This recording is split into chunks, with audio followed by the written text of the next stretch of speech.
శాంతి. ఆత్మాభిమానులుగా అయ్యే అభ్యాసం చేసినట్లయితే వికారి ఆలోచనలు దూరం అయిపోతాయి. తండ్రి స్మృతి ఉంటుంది.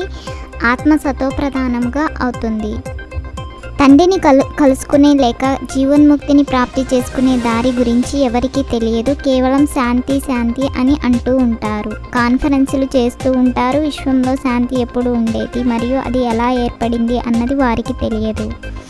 దేహీ అభిమానులుగా అయ్యేందుకు బాగా ప్రయత్నించినట్లయితే మీలో శక్తి వస్తుంది. సర్వశక్తివంతుడైన తండ్రి యొక్క శక్తి ద్వారానే ఆత్మ సతోప్రధానంగా అవుతుంది. ఆత్మాభిమానులుగా అవ్వడం ద్వారానే మనం పవిత్రంగా సతోప్రధానంగా అవుతాము. ఈ అభ్యాసం చేయడం ద్వారా వికారి ఆలోచనలన్నీ దూరమైపోతాయి.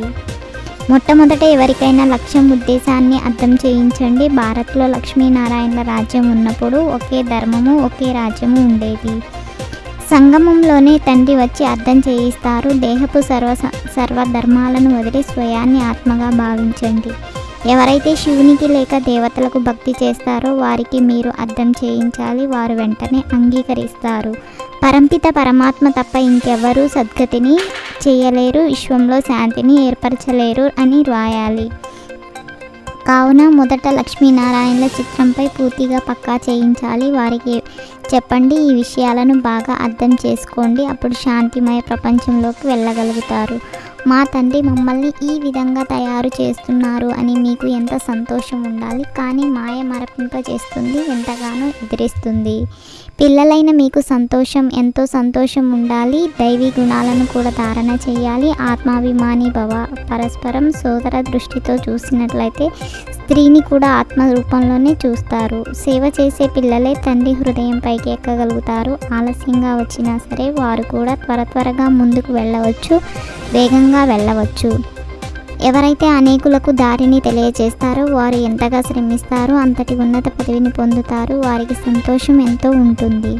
తండ్రి అంటారు, నా మతంపై నడవండి, స్వయాన్ని ఆత్మగా భావించండి, దేహాభిమానాన్ని విడిచిపెట్టండి. ఆత్మను సతోప్రధానంగా తయారు చేయడానికి ఒక్క సర్వశక్తివంతుడైన తండ్రి నుండి శక్తిని తీసుకోవాలి. దేహీ అభిమానులుగా అయ్యే పురుషార్థం చేయండి.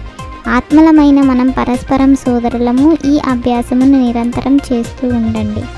తండ్రి మరియు లక్ష్యము. లక్ష్మీనారాయణల చిత్రముపై ప్రతి ఒక్కరికి విస్తారంగా అర్థం చేయించండి. మిగిలిన విషయాలలో సమయాన్ని వృధా చేయకండి.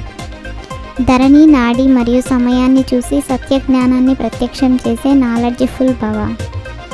తండ్రి ఇచ్చే ఈ జ్ఞానం కొత్తదైనది మరియు సత్యమైనది. ఈ కొత్త జ్ఞానం ద్వారానే కొత్త ప్రపంచం స్థాపన అవుతుంది. ఈ అథారిటీ మరియు నశ మీ స్వరూపంలో ఇమర్జ్ అయి ఉండాలి.